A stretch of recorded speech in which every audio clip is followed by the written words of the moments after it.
This episode starts with a little investigation. How to break the veil. At the beginning, Oni thought that whoever lowered this veil must be inside. But no, staying outside the veil instead of surrounding themselves with it increases the risk of being discovered and defeated. But it won't break if the person is outside of the veil. That's why Itadori's punches were useless. The more you put yourself at the risk of being discovered, the more it increases the veil power. Great episode on choreography alone.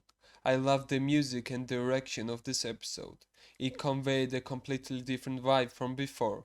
The music fit the scene and execution of scenes was very well timed. Like the moment when Yuji and Megumi attacked the inverse guy with a string. That was perfection. I loved this episode. Also, we saw a little backstory of Oni. We can clearly see that he looks up to Nanami, so it's really important to Oni to get validation from him.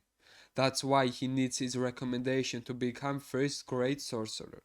Then the episode cuts to Oni fighting Ugly Granny and her grandson. She uses seance technique. She can summon the body or soul information of anyone using their corpse. Her grandson swallowed a pill that contained Toji's DNA. She can also turn herself or anyone who is willing to participate in a ritual into this person. So no, it's not Toji himself, but her grandson that took the appearance of Toji and all of his abilities. Pretty sick ability, by the way. We don't know what happens to Ino, but probably he is dead. Seeing his blood pouring, it's enough to think that he is dead. Imagine Megumi seeing and even fighting his dad now, which probably has a decent chance of happening as they are most likely on their way back to Ino.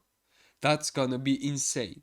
So we yet again see Gojo's past and he is little grown up, walking alone in the streets like if it's not enough to have 100 million yen bounty or something. He literally doesn't care. I seriously love it each time whenever the creators decide to build up Gojo's badass flashback or backstory. You always think that they can't possibly make Gojo look more OP than he already is, and yet in each new episode you are proven wrong. The balance of the world changed when Satoru Gojo was born. These evil sorcerers weren't free anymore. Sorcerers are a minority of people in Japan, plus the regular majority of citizens don't know nothing about curses or cursed energy. Police, law enforcement, and etc. can't stop them, so evil sorcerers are free to do anything they want. They basically were given free of any crime card, so they can kill for money on their own pleasure. But then Gojo Satoru was born, strongest modern sorcerer who is fighting against curses and evil sorcerers. So their freedom to do anything they want in Japan was taken away from them. First time after season 1, we get to see Itadori and Megumi fighting together. This old dude uses inverse technique.